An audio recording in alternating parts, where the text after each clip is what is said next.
go. Welcome back from education, everyone, and to our Administration and Projects Committee meeting this morning.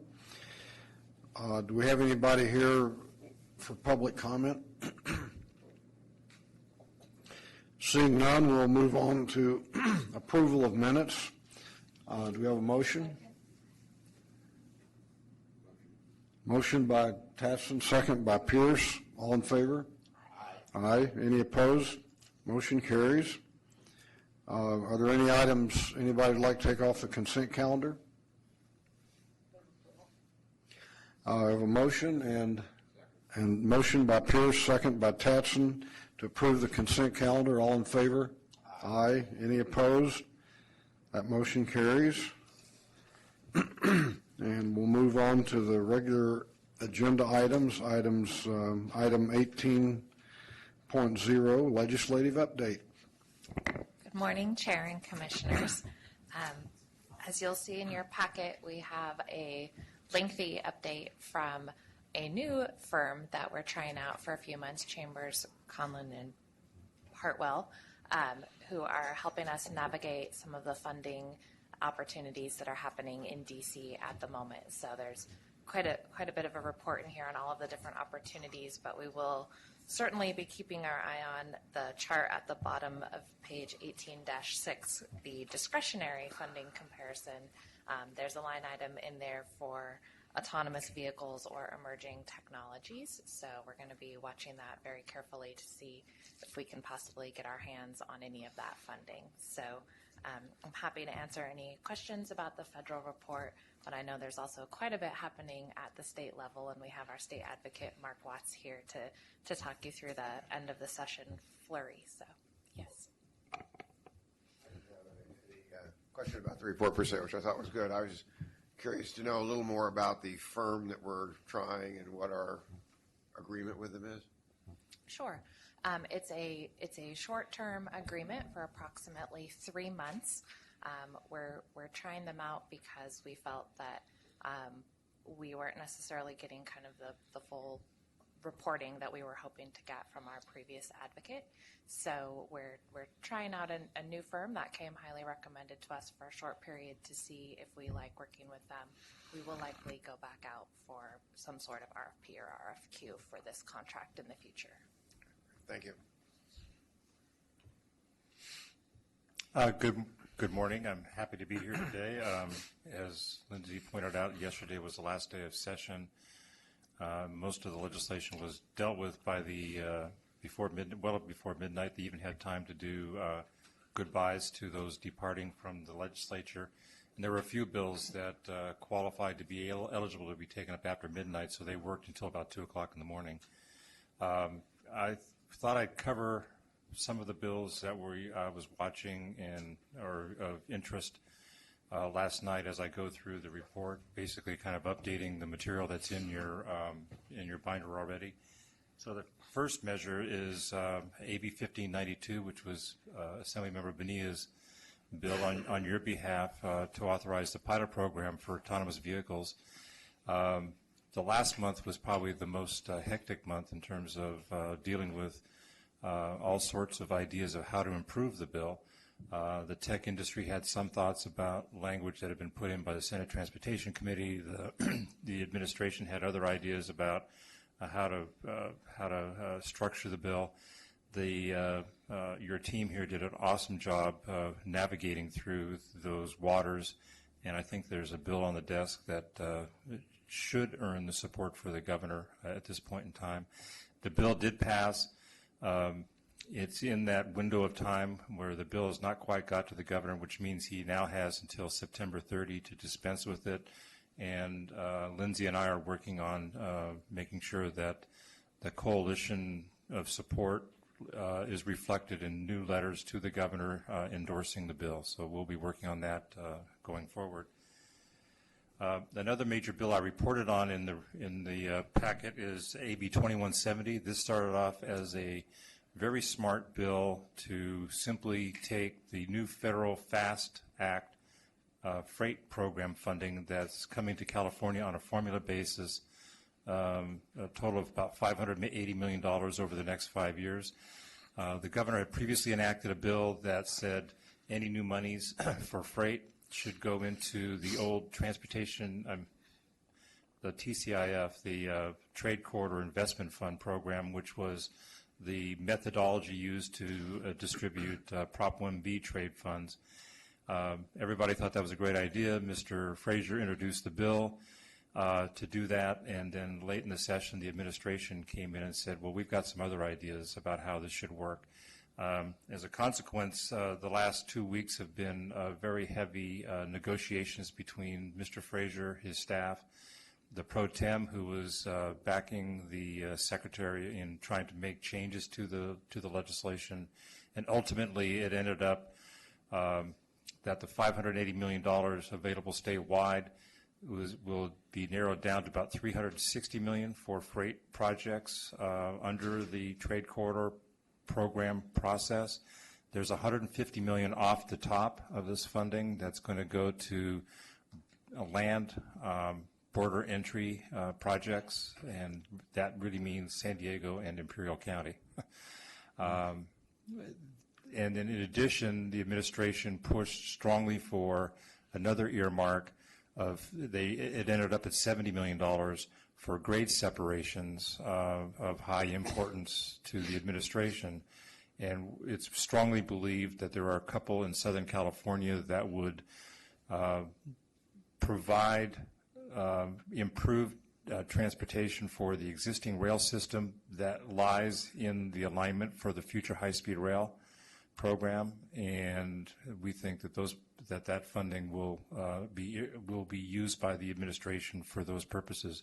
The remainder, as I said, will be available under the customary process that we use for Proposition 1B. Basically, it designated 4 corridors in the state with targets for each corridor. There was a Northern California, Southern California, San Diego, and a Central Valley corridor. And those, under the Commission's guidelines, there would be targets of the amount that's available assigned, and then the regions would be free to develop their own programs. So it's important.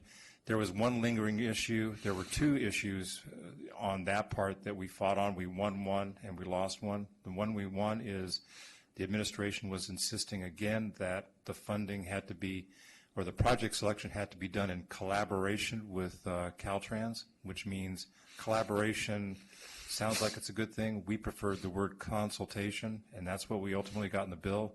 Collaboration means if they don't agree, you haven't collaborated, so you don't get to put your project in. So the one we lost on was one that popped up at the very end that said the projects that are jointly nominated by the department and a regional entity will have priority in the process. So we'll have some work to do on that.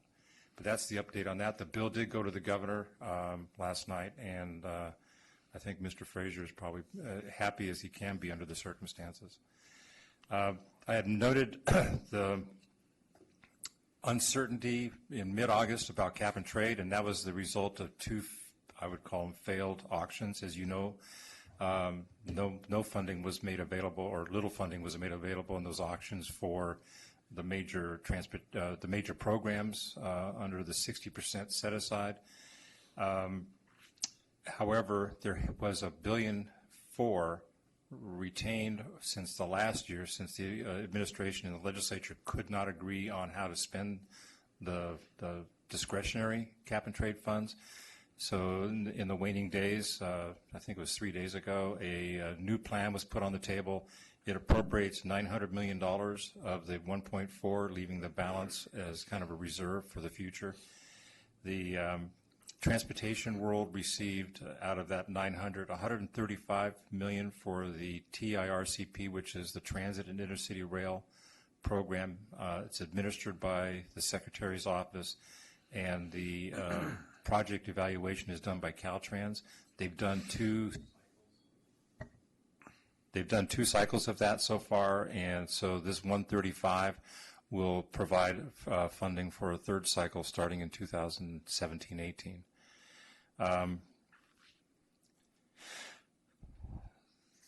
In addition, I think there's one area that may be of note, and that's funding was provided in the amount of $400 million for what they call the Transformative Communities Program, and that's program is embodied in AB 2722. That bill passed, and it's a way that the administration and the legislature want to get greenhouse gas reduction funding into communities so that communities can handle projects that they feel will reduce greenhouse gas but improve their community at the same time.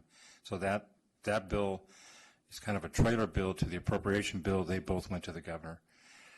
The last thing I thought I'd update you on is the transportation funding plan that was jointly announced a week and a half ago, maybe 2 weeks now, by Assemblymember Frazier and Senator Bell. They both introduced look-alike bills.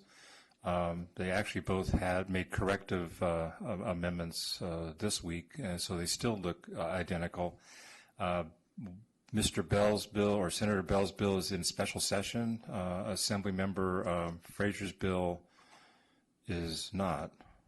No, it is too. It's a brand new special session bill, AB XX.XX.XX.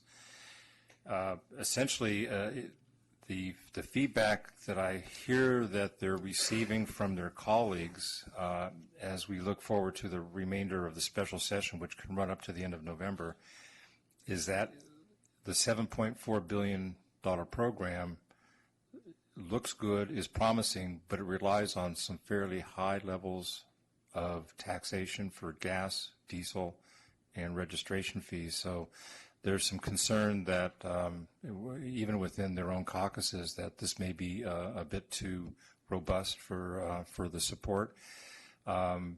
Senator Bell and I think the administration are looking to work with Mr. Frazier to come to thin that down so that when there's an opportunity toward the end of November or maybe into December under a new special session, that they can make some progress on that. The one note I would point out or highlight for you is that both of them do contain a self-help county set-aside, a $200 million annual amount for anybody or any entity in the state that has a self-help, either a new one or an existing self-help program. So it goes for any of the ones who would then become part of the self-help family.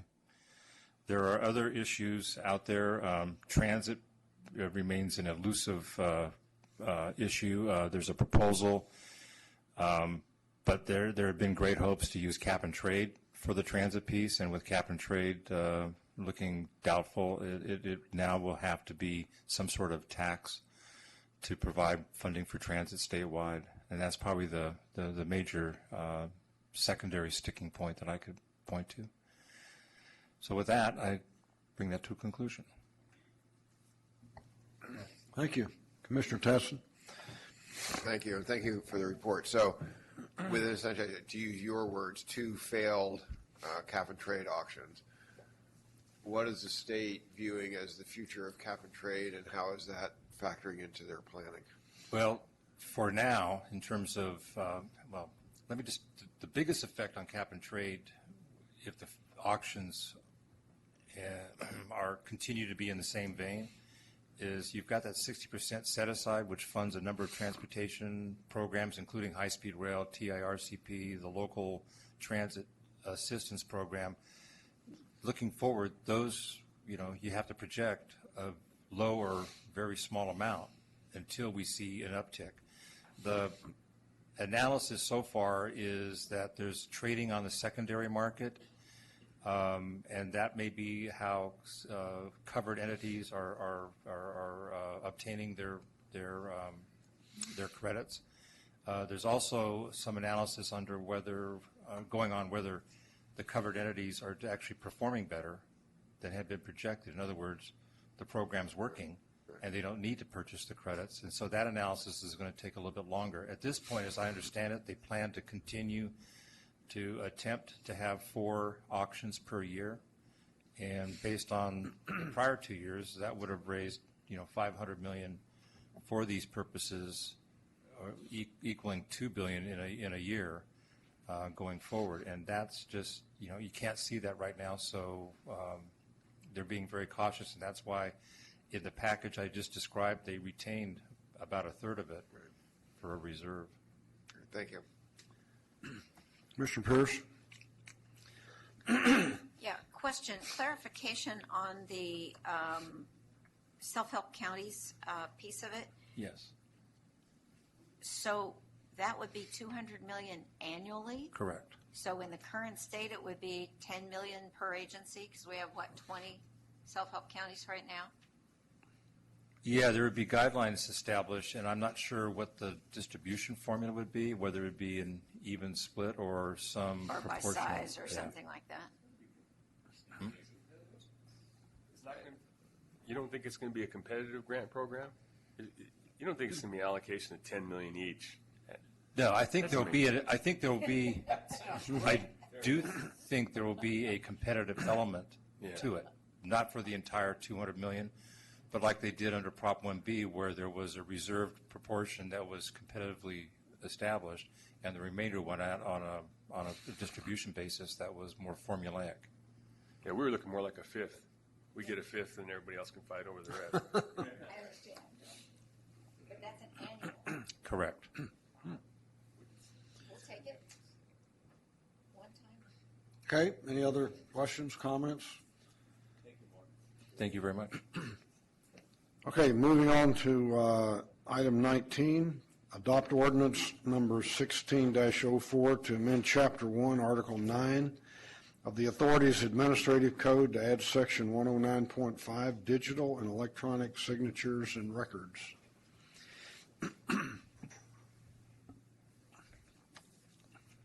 Good morning, Chair and Commissioners.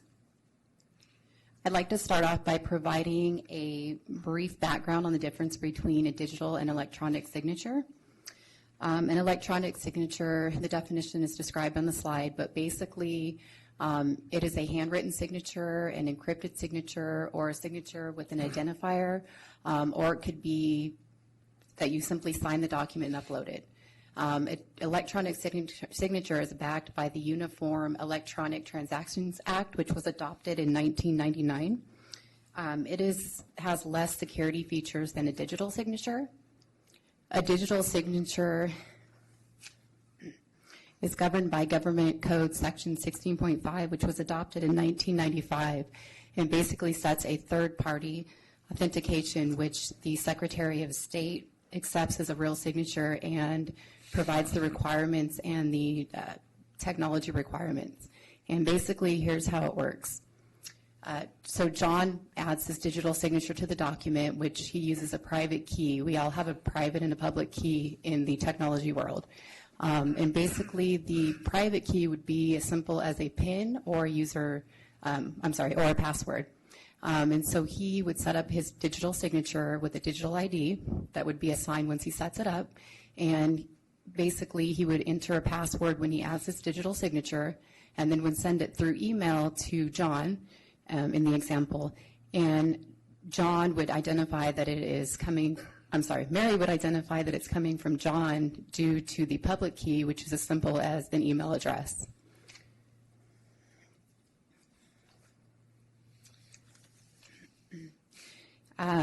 Due to the confusion between the electronic signatures, which are governed by the UETA, and the digital signatures, AB 22996 was just adopted in August and signed by the governor. And basically it removed the confusion and the barriers that prevented the governments from adopting digital electronic signatures in the past, and kept them from realizing the benefits of authenticity and integrity, the cost savings, cost effectiveness, and convenience. It will reduce travel time. So basically it will prevent our chairs on a rotation from driving from Richmond, Clayton, Brentwood, Lafayette, or Danville, or any other areas of the county to sign the document. It also provides efficiency and responsiveness, an audit trail, and it supports the Progress on Paperless program that was adopted by the board in November of 2015, which was aimed at reducing the use of paper.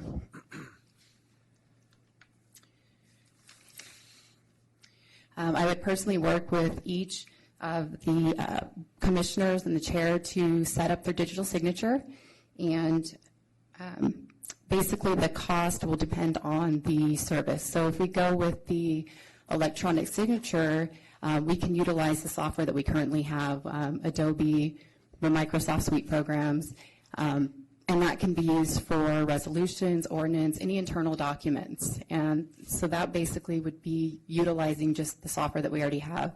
The digital signature would depend on the company that we select. There's also updates that are going into software that we have that are going to include DocuSign, which is already adopted by the Secretary of State. So that would be used more for agreements that have large contract amounts, and probably would basically be the executive director, the chair, and Mala, and then requiring companies to have that as part of our contract template. So the recommendation is to adopt an ordinance to amend the code to allow the authority to use digital and electronic signatures to the fullest extent by law. Thank you for your time. Do you have any questions? Mr. Pierce? Yeah, I think it sounds like a great idea, having had to coordinate signatures in the past as chair and do that. Currently, I think what we do is a simple PDF of our signature that we have scanned and give the authority to use it and hopefully call us before they do, which is, in my experience, worked very well. But this security is probably a really good idea. So just the way it works, so if I had a need to have a digital signature for multiple agencies, would I have one with the same password that I'd use for anybody that uses that system? Or would I have to have a separate one for everybody? You would set up one digital ID. You may, depending on the programs that you use, if you're using, because there are numerous programs, there's 10 different suites that are approved by Secretary of State. But if everybody used DocuSign, it would be you one. set it up one time, you get a digital ID. Once you set it up once, it's as simple as going in, you go over to add signature, you put your password in, and you add your signature. Cool. You can set up the template, the format, you can add a signature, and then it has the timestamp of the date, the time. And basically setting it up is as simple as your name, your title, your agency, and your password. Cool. Let's do it. Mr. Arnott? Yeah, I was going to say our company uses, and we've used DocuSign, and it's as long as the company on the other side or whoever's requesting it uses this one password, and you have the ability to just have your name typed in there. You can actually upload to your file or DocuSign your real signature, whatever style you want. I think we should do this. I'd move the item. This is 21st century, and thank you, Terry Ann, for all the things you're doing to help move us forward. You're welcome. Mr. Tassin? So I'll second the motion and concur. I've also used DocuSign more as a customer, but what I would ask you to consider doing is, since you're going to be hopefully attending meetings of the City Clerks Association, is bring this to them. And I think it would be helpful if we could get all the city special districts and the county using the same system. Yes. And this is an opportunity for you and sort of us to take the initiative. And so I would like to make that a part of the motion. That's acceptable. Okay. Okay, we have a motion by Arnott, second by Tatson. All in favor? Aye. Aye. Any opposed? Motion carries. Yay, Terry. Thank you. Thank you. Good job. Next item, Interstate 680, HOV completion and express lanes project, project 8001. Authorization to begin contract negotiations with WSP Parsons Brinkerhoff, and for the executive director to issue a notice to proceed for construction management services. Good morning, Chair, board members. Ivan Ramirez, the construction manager for the authority, and this is an action item where it's in relation, like you mentioned, for the project for the HOV extension and express lane conversion project on 680. And this is, the authority gave us permission to issue an RFP, which we issued on June 17th of this year. We received proposals on July 22nd from 4 firms. 4 of them were, I'm sorry, 2 of them were shortlisted. Those were the winning firm, which is WSPPB, and also AECOM. The panel, which consisted of members from staff, MTC, and Caltrans, who are our partners on the project, unanimously selected WSPPB to be the firm to manage this contract. As you know, PB just came out of the, well, I call them PB, but actually the new name is WSPPB. So they were very successful at the Sand Creek project. We just came out of that project. A lot of the staff came out of that project that's going to move on to this one. In addition to that, they hit on a lot of the important aspects that we ask of these firms to watch out for safety, sweepy, partnering, watch the budget, traffic safety. They did a really good job during the presentation, and that's why we selected the firm. So with that, staff asked permission for you to allow us to issue NTP for $100,000 so we can begin the evaluation of the 65% plans and specs. And at a later time, when we negotiated the entire contract, we're going to bring it back to you for full approval. So Commissioner with Tatz- that, sorry. I'm open to questions. Mr. Tatson? No, I'm sorry. Arnert? Yeah, thank you. Of the 2 firms you selected, either of those have local offices? I can't remember if WSP Parson Brown has a local office. They have a local office in Antioch. AECOM does not have a local office. Okay. Oh, I'm sorry. They actually do now. They used to be out in Oakland. Yeah. But recently, through their merger with URS, they actually put an office in Concord. So they both have local components Perfect. No, I appreciate that. I'd move the item. Thank you. Anything else? Do we have a motion? Oh, I'm sorry, go ahead. Oh, okay. Motion by Tatson, second by Arnert. All in favor? Aye. Any opposed? Okay. So let's see, that brings us down to correspondence. Anything there? Commissioner staff comments? Randy? Yeah, good morning, APC. Just want to give you a quick update on status of bidding and awarding the construction contract at Balfour. As we've discussed previously and over numerous meetings, we've had a lot of effort getting this project ready for construction, primarily working through a series of issues with Kinder Morgan. As you recall, Kinder Morgan has a pump station right in the location of the interchange. And good news is Susan and staff at the State Route 4 Bypass Authority worked their way through those issues. We've long had a goal of getting that project to construction this fall. So combining the resulting schedule from those negotiations, and our goal of trying to get to construction this fall, when we advertised the project, we put out a relatively short response time. Typically, we put out about a 6 weeks response time for the contractors. In this one, we put out about 4 weeks. In addition, we put in a number of provisions for the contractor to mobilize very quickly to get out there so we could get some work done before the rainy season. Good news is, I don't know what the number is now, Ivan, we had at least 11 contractors who pulled plans, which shows a lot of interest in the project. Not so good news, at least a third of those asked for more time. They said we were jamming them on time. There's a number of other contracts that are bidding at the same time. There's a big project over in Alameda, a couple at San Francisco Airport. So long story short is we've agreed to extend the bid period. We think that they'll give us some more bids, more competitive bids. We've relieved some of the time for them to mobilize. The result of that is that we will likely have a groundbreaking in late winter. So instead of having a groundbreaking this fall, it'll be late winter. So wanted to just update you on that. It's probably part good news, lower cost, less risk. Part bad news is we like to get stuff done, and we're not able to quite get it in there this fall.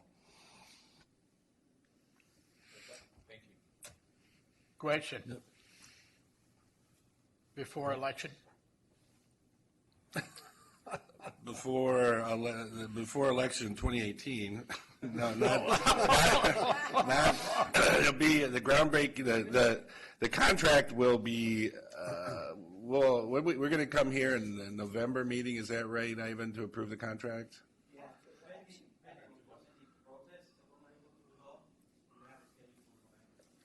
Yeah, so we'll open bids prior to the election, but we will not have a contract awarded. So to follow Prior on to that, the would election. it come to APC before it goes to the authority? Again, I think that depends on whether we get protest. Ivan, you probably have the more detail on the schedule. But that might be before the election. Might be. That'd be good. APC is before the election. So the way it's planned right now, Commissioner, is that we expect to come in to you APC before we go to the board. Which is November 3rd. So right now, what we're doing is we are proceeding. We will normally call a normal pace about how we're procuring this contract, as opposed to accelerating like we were trying to do.